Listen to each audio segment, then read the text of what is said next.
అద్భుతకరమైన కార్యము జరిగించండి. మీరు సహాయం చేయండి. వారి కొరతలన్నీ తీర్చబడినట్లుగా ఒక ఆశీర్వాదకరంగా వారి జీవితంలో మీరు జరిగినట్లుగా ఈ వర్తమానం ఉన్నట్లుగా సహాయం చేయండి.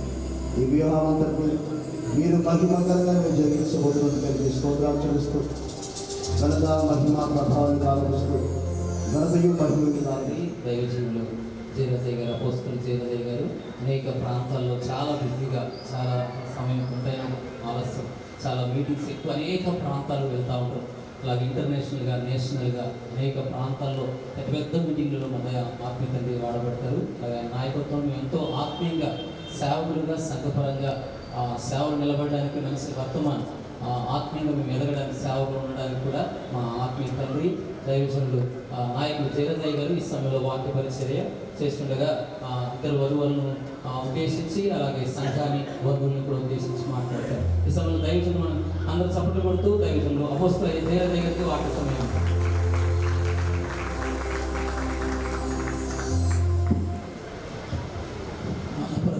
యేసుక్రీస్తు నామములో ఈ వివాహ కార్యక్రమానికి కూడి వచ్చిన దేవుని బిడ్డలైన మీ అందరికీ ప్రభువైన యేసుక్రీస్తు నామములో నా యొక్క హృదయపూర్వక వందనాలు. అమ్మ అందరికి వందనాలమ్మ. అలాగే బ్రదర్స్ అందరికీ నా యొక్క హృదయపూర్వక వందనాలు. ప్రభు మిమ్మల్ని దీవించునుగాక. Hello, praise the Lord. Hallelujah. అలానే ఈరోజు వేదిక మీద ఉన్న దైవజనులకు అందరికీ నా యొక్క హృదయపూర్వక వందనాలు. వివాహ కార్యక్రమం జరిగించడానికి వచ్చిన సేవకులకు వందనాలు. మరి ముఖ్యంగా ఈరోజు వివాహంలో జతపరచబడనై ఉన్న పాప గ్రేస్, అలానే పెళ్లి కుమారుడు పాల్ ప్రభాకర్, రెండు పేర్లు ఇచ్చండి. వీరిద్దరికీ ఒక దైవజనుడిగా వారిని నేను దీవిస్తూ వారికి శుభాన్ని తెలియజేస్తున్నాను. దేవుడు ఈ రోజు నుంచి వారిని అబ్రహాం కుటుంబం వల్లే ఆశీర్వదించునుగాక. ఆమేన్. హల్లెలూయా. మరి వివాహ వ్యవస్థ గురించి మనకేమీ కొత్తేమీ కాదు. వివాహం అన్ని విషయంలో ఘనమైంది అన్న సంగతి మనకు బాగా తెలుసు. సృష్టి ప్రారంభంలో ఈ వివాహాన్ని జరిగించిన వారు ఎవరైనా అంటే మన ప్రభు అయిన యేసుక్రీస్తు వారు. దేవుడే ఏదైనా తోటలో మరి ఈ వివాహ కార్యక్రమాన్ని జరిగించారు. ఆదాములో వివాహ కార్యక్రమం జరుగుతున్నప్పుడు మనం ఎవరు కూడా అక్కడ లేము. కేవలం భూమి మీద ఆదాము అవ్వ మాత్రమే ఉన్నారు. పాస్టర్లు లేరు, రెవరెండ్లు లేరు, అపోస్తలు లేరు, ఎవరు లేరు. అక్కడ కేవలం ప్రభు మాత్రమే ఉండి ఆ ఏదైనా తోటలో వివాహం చేశారు. ఆ వివాహం చేస్తున్న సమయంలో వచ్చిన అతిథులు ఎవరు అనుకున్నారు? వచ్చిన బంధువులే కానీ, అతిథులే కానీ, ఇంకా పెద్దలే కానీ ఎవరు అనుకున్నారు? దేవదూతలు. దేవదూతలందరూ కూడా ఆ వివాహ కార్యక్రమానికి వచ్చారు. దేవదూతల సముఖంలో దేవుడే ఆ వివాహ కార్యక్రమాన్ని ఏదైనా తోటలో దేవుడు చేశాడు. హల్లెలూయా. అంతేకాకుండా మరి యేసు ప్రభు శరీరధారిగా ఈ లోకంలో మరి జీవిస్తున్న సమయంలో తాను మొదటి అద్భుతాన్ని ఎక్కడ ప్రారంభించారు, ఎక్కడ చేశారంటే వివాహంలోనే దేవుడు చేశాడు. అంటే వివాహాన్ని గురించి దేవునికి ఉన్న ఆలోచన, ప్రణాళిక, ఉద్దేశం చాలా గొప్పది. గమనించండి, ఇక్కడ వివాహం చేసుకున్న వారు ఉన్నారు, ఇంకా రేపో మాపో వివాహం చేసుకోబోయే వారు ఉన్నారు, ఇదిగో వివాహం చేసుకుంటున్న వారు ఇక్కడ ఉన్నారు. జరిగిపోయిన వారు, అదిగో రేపు మాపో వివాహం చేసుకునేవారు, ఇప్పుడు వివాహం చేసుకుంటున్నవారు. అయితే వివాహం చేసుకున్నవారు, చేసుకోబోయేవారు, చేసుకుంటున్నారు. పెళ్లి కుమారుడు, పెళ్లి కుమారుడు పాల్ ఆలన్ గ్రేస్ వారిని ఉద్దేశించి కొన్ని విషయాలు నేను మీతో చెప్పి నేను త్వరగా ఈ మాటలు ముగించాలని ఆశపడుతున్నాను. వివాహ కార్యక్రమంలో వాక్యం వినే మనసు ఎవరికి ఉండదని నేను అనుకుంటాను. ఎందుకంటే ఏం భోజనం పెట్టారు, ఎంతమంది వచ్చారు, తర్వాత వాసన వస్తుందా లేదా అన్న తలంపులే ఎక్కువ ఉంటాయి. అందుకే నేను ఎక్కువ చెప్పడానికి ఇష్టపడను, కానీ ఎందుకో మీకు చెప్పాలని ఆశపడుతాను. దేవునికి స్తోత్రం. మీకు మాట చెప్పమంటారా? నా మాటలు ఇంకే మీరు బాగుపడతారు. ఆమె చెప్పండి. హల్లెలూయా. మరి ముఖ్యంగా ఈ వివాహంలో నేను పాల్గొనడానికి గల కారణం ఏంటంటే నాకు ఈరోజు మీటింగ్స్ ఉన్నాయి. ఇప్పుడు నేను అర్జెంటుగా బయలుదేరాను. అయినా ఈ కార్యక్రమానికి నేను రావడానికి గల కారణం ఏంటంటే పాస్టర్ జోసెఫ్ గారు ఉన్నారా? జోసెఫ్ గారు, పాస్టర్ గారు కొన్ని సంవత్సరాల నుంచి మాతో సహవాసంలో ఉన్నారు. అప్పటి నుంచి వాటిని మేము గమనిస్తూ వస్తున్నాం. అంతేకాకుండా పాపకు వివాహం చేయాలని గడిచిన 2 సంవత్సరాల నుంచి ఆ సేవకులు చెప్తున్నారు. చెప్పినప్పుడు తప్పకుండా ప్రార్థన చేస్తాము, ఏదైనా సంబంధం ఉంటే తప్పకుండా నేను చెప్తాను అని అలా ప్రార్థన చేస్తూ వచ్చాను. నేను నమ్ముతున్నాను ఈరోజు ఏర్పరచబడిన సంబంధం దేవుడి చిత్తమని. ఆమేన్. హల్లెలూయా. ప్రార్థన ఫలితంగా మరి పాల్ ప్రభాకర్ గారిని దేవుడు గ్రేస్కి మరి భర్తగా దేవుడు ఇచ్చాడని నేనైతే మనస్ఫూర్తిగా నమ్ముతున్నాను. హల్లెలూయా. ఇది అర్జెంటుగా చేసిన విషయం కాదు. గడిచిన 2 సంవత్సరాల నుంచి పాప గురించి ప్రార్థన చేస్తూ వస్తున్నాం. ఆ ప్రార్థన ఫలితంగా దేవుడు నిజంగా ఈ సంబంధాన్ని సమకూర్చి ఈరోజు ఈ వివాహ కార్యక్రమాన్ని దేవుడు ఏర్పాటు చేశాడు. దేవుడు వారి కుటుంబాన్ని దేవుడు ఆశీర్వదించాడు దాకా. మీకు ఒక విషయాన్ని నేను చెప్పాలని ఆశపడుతున్నాను. మీకంటే ముందుగా ఈ వివాహంలో జతపడడానికి వచ్చిన పెళ్లి కుమారుడికి పెళ్లి కుమార్తెకు నేను కొన్ని హెచ్చరికలు, కొన్ని సూచనలు వారు చేయాలని, వారిని హెచ్చరించాలని, దేవుని మాటల చేత వారిని కట్టాలని నేను ఆశపడుతున్నాను. ఆమేన్. ఈరోజు మీరు జతపరిచేది మంగళసూత్రం కాదు, అది ఎప్పుడైనా తెగిపోతాయి. పూలదండలు కాదు, అవి ఎప్పుడైనా వాడిపోతాయి. వీరిని కట్టేది దేవుని వాక్యం మాత్రమే. ఏమంటారు చెప్పండి? వీరిద్దరిని కట్టేదేవి? వెండి బంగారాలు వారిని కట్టలేవు. అవసరం వస్తే వారి ఇంట్లో ఏదైనా కష్టం వస్తే అమ్మేసుకుంటారు, ఏదైనా వ్యాధి వస్తే అమ్మేసుకుంటారు. వెండి బంగారాలు, వాడిపోయే ఆకులు, పుష్పాలు, తెగిపోయేవి ఏవి కూడా వారిని కట్టలేవు. వారిని కట్టేది దేవుని వాక్యం. కనుక ఆ వాక్యం చేత వారికి కొన్ని హెచ్చరికలు చేయాలని నేను ఆశపడుతున్నాను. ఇప్పటి వరకు బైబిల్ పాఠాలు చదివాం.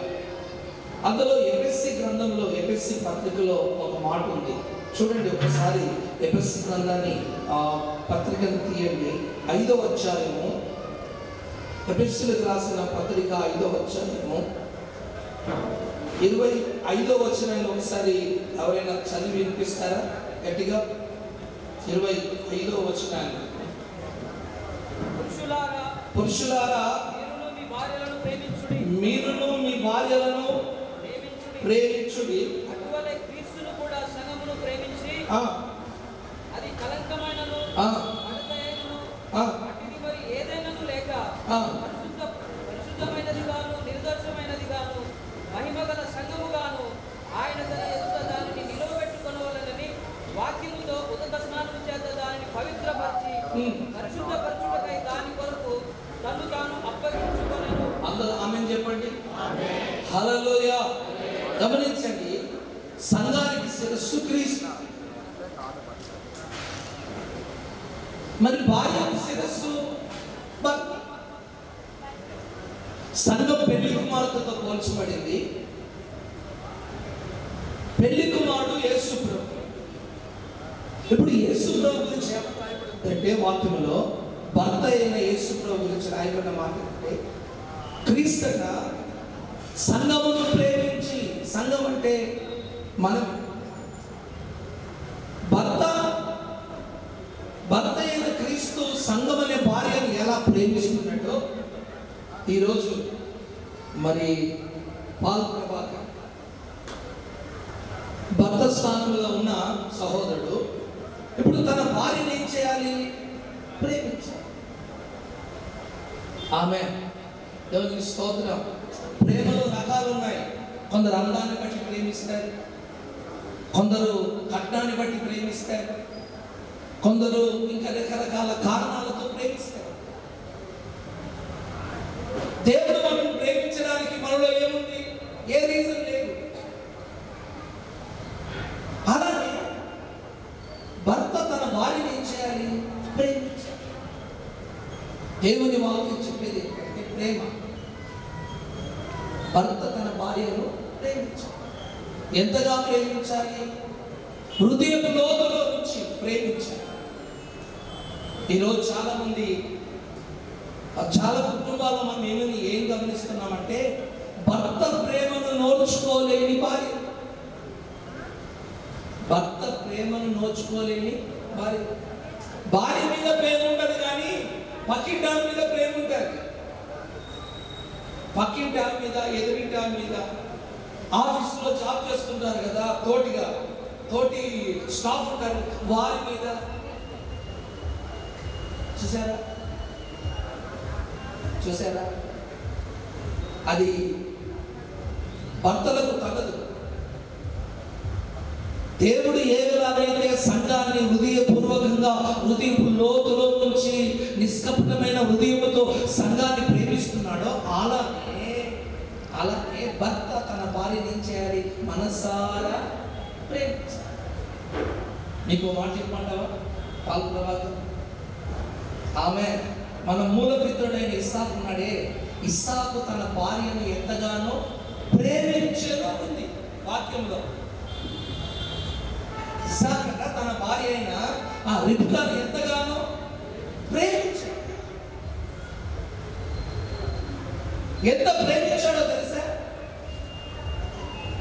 ఎంత గాఢంగా ప్రేమించాడో తెలుసా? ఆమంటే ఇస్సాకి ప్రాణమైంది. అంత గాఢంగా ప్రేమించాడు. అంతేకాదు, యాకోబు ఉన్నాడే, యాకోబు కూడా రాహేలుని అమితంగా ప్రేమించాడు. అంటే భర్త భార్యని ఏం చేయాలి? ప్రేమించాలి. డబ్బును బట్టి కాదు, అందాన్ని బట్టి కాదు, ఉద్యోగాన్ని బట్టి కాదు, ఆస్తులను బట్టి కాదు ప్రేమించేది. ఇవేవి శాశ్వతమైనవి.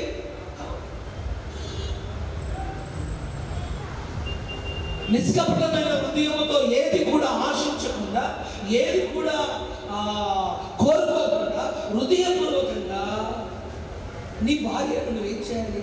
ప్రేమించాలి.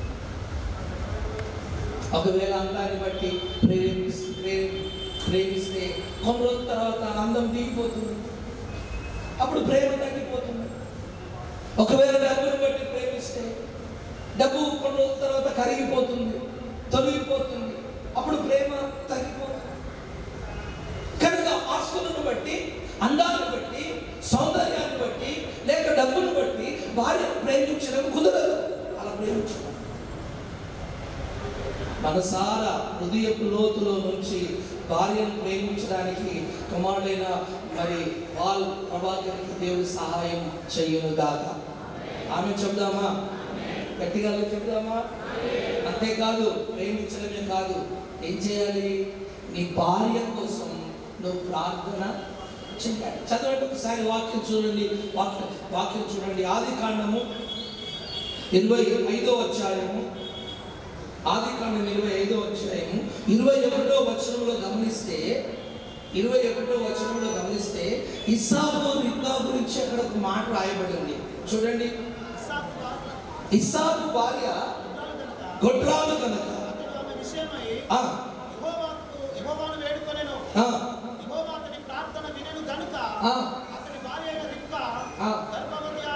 ఆమె చెప్దామా?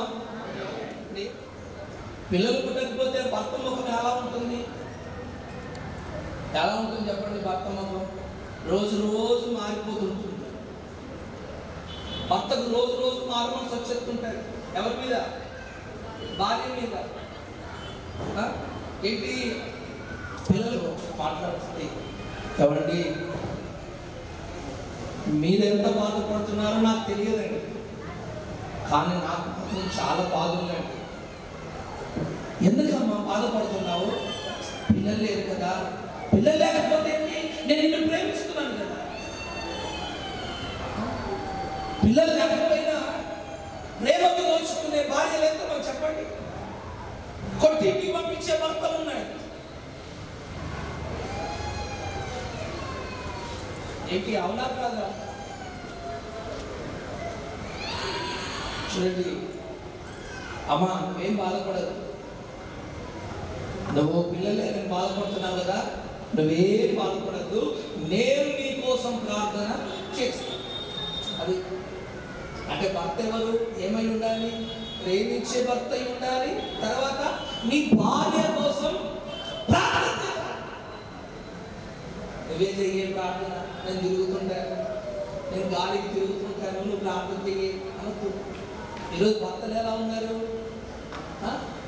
ఇంట్లో వంట చేయమంటున్నారు, ప్రార్థన చేయమంటున్నారు. ఇంట్లో వంట చేయాలి, ప్రార్థన చేయాలి. అయ్యారేమో గాలికి తిరిగి రావాలి, గతుకోలి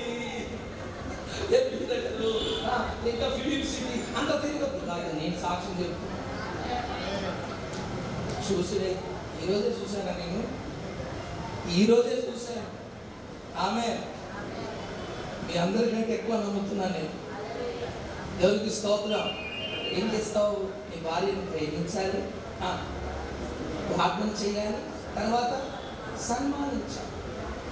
ఎంతగా నువ్వు సన్మానించాలంటే నీ భార్యను ఇంకా ఎవరిని కూడా అంతగా సన్మానించద్దు. నీ హృదయంలో నీ భార్యకు ఉన్న చోటులోకి ఇంకో వ్యక్తిని తీసుకురాకూడదు, ఇంకో స్త్రీని తీసుకురాకూడదు. కూర మంచిగా వండినా తగ్గిపోయినా, కారం వేసినా వేయకపోయినా, ఉప్పు కలిసినా కలవకపోయినా ఎప్పుడు శాలువ కప్పుతూనే ఉండాలి. దేవునికి మహిమ కలుగునుగాక. గట్టిగా చెప్దామా? అప్పుడు చూడు నీ సన్మానానికి తాను ఎంతగా విధియురాలి నిన్ను ప్రేమిస్తుందంటే, ప్రపంచంలో దేవుని తర్వాత నీవే దేవుడిగా కనిపిస్తావు. నీ భార్య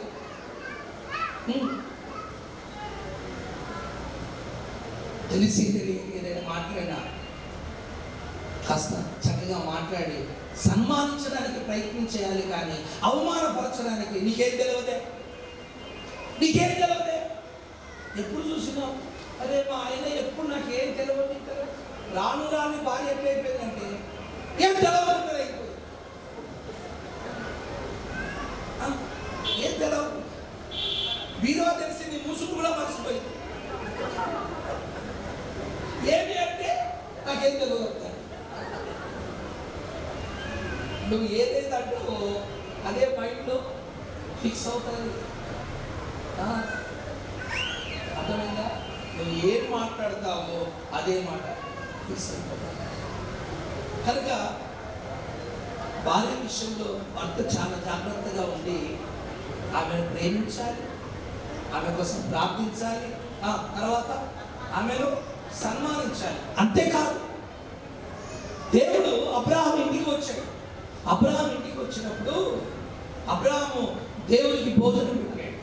భోజనం చేస్తే ఏమన్నా తెలుసా? అబ్రాహాము భోజనం పెట్టాడు కదా, పెట్టి చేతులు కట్టుకొని నిలబడ్డాడు. అప్పుడు దేవుడు అబ్రాహాము, నీ భార్య అయిన శారా ఎక్కడా? ఏ దేవుడికి తెలియదా? శారమ్మ చేసిన వంటే తింటున్నాడు కదా దేవుడు. శారం ఎక్కడుందో దేవుడికి తెలియదా? తెలిసిన భర్తను అడుగుతున్నాడు, నీ భార్య అయిన శారా ఎక్కడా? అప్పుడు అబ్రాహాము ఏం చెప్పాడు? అబ్రాహాము, నా భార్య అయిన శారా గుడారంలో ఉంది. గుడారం అంటే ఫెలోషిప్, సహవాసం. భర్త భార్యతో, భార్య భర్తతో, ఇద్దరు కలిసి దేవునితో సహవాసం చేయాలి. ఆమె దేవునికి స్తోత్రం, హల్లెలూయా. చూసారా? గుడారం దేనికి సూచనగా ఉందంటే సహవాసం. భార్య భర్తలు ఎవరితో సహవాసం చేయాలంటే దేవుడు. భార్య గురించి చాలా తీసుకున్నాడు దేవుడు. నీ భార్య ఎక్కడ? నీ భార్య ఎక్కడ? చూసారా? ఈరోజు మిమ్మల్ని కూడా అడుగు, నీ భార్య ఎక్కడ? ఎక్కడంటే ఏం చెప్తావు? ఎక్కడా అంటే డిమార్ట్లో. నీ భార్య ఎక్కడ? బిగ్ బజార్లో. నీ భార్య ఎక్కడ? ఫిలిం సిటీలో. నీ భార్య ఎక్కడ? పబ్లిక్ గార్డెన్లో. అవునా? ఎక్కడ? గుడారంలో. అంటే భర్త భార్యలు ఎంత అద్భుతమైన సహవాసాన్ని కలిగి ఉన్నారో చూడండి. అందుకే ఈరోజు నూతనంగా దేవుని సన్నిధిలో జతపరచబడుతున్న పాప గ్రేస్, ఆమె ఎక్కడుండాలి?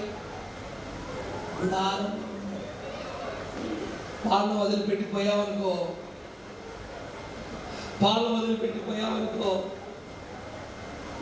ఎక్కడ నీ భార్య అంటే ఏమోనయ్యా, నీ మాటలో వెతికినా దొరకడం లేదు.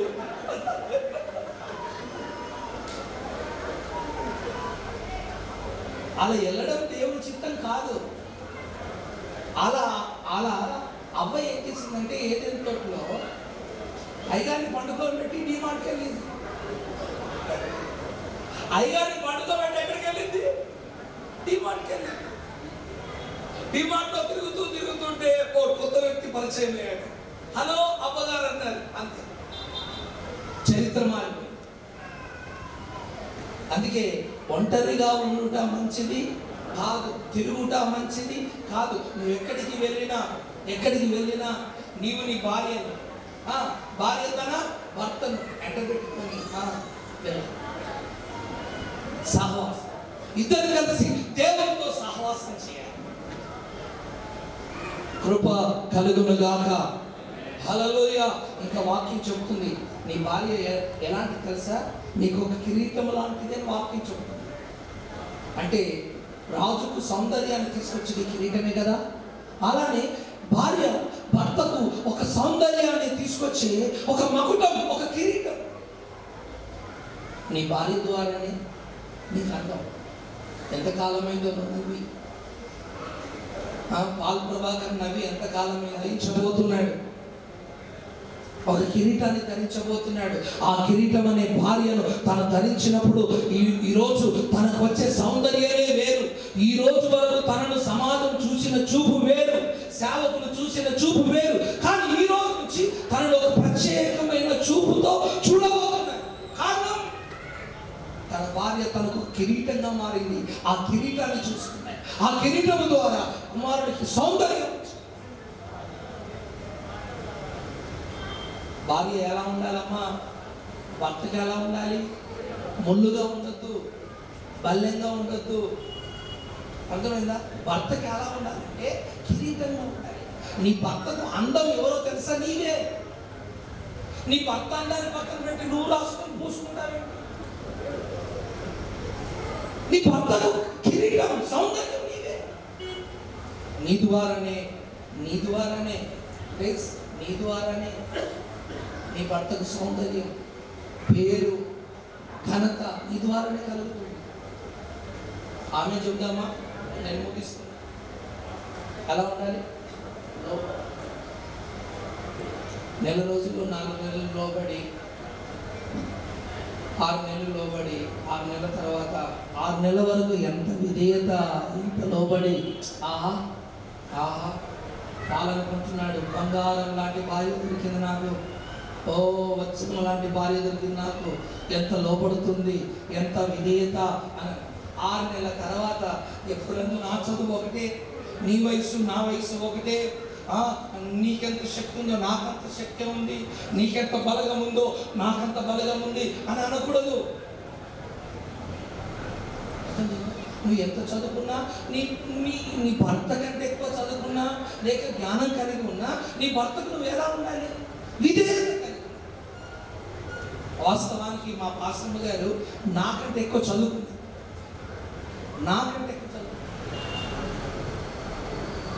కానీ వాక్యం చెప్తుంది, భర్తను చూసి భార్య భయపడి. 35వ వచనం, 35వ వచనం నేను ముగిస్తున్నాను. మొదటి పత్రిక 14:35 చదవండి. తీసారా?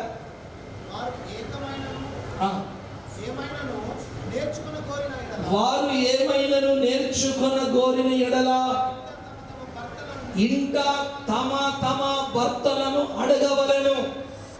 చాలు చాలు చాలా అక్కడ రాయబడిన మాట ఏంటంటే, భార్య ఏమైనా నేర్చుకున్న కోరిన ఎడల తన ఇంట తమ తమ భర్తలను అడగవలెను. అంటే నీ భర్త దగ్గర నువ్వేం చేయాలి? నేర్చుకోవాలి. అంత నాకే తెలుసున్నట్టు, అంతా నాకే తెలుసు నువ్వు అన్నావు అనుకో, ఆ రోజు నుంచి పుడతాయి సమస్య. అంతా నాకే తెలుసు అనద్దు. అక్కడ వాక్యం చెప్తుంది, దేవుని వాక్యం చెప్తుంది, భార్యనట తమ భర్త దగ్గర ఏం చేయాలట? నేర్చుకోవాలి. నేర్చుకోవాలంటే భర్త భార్యకి ఏం చేయాలి?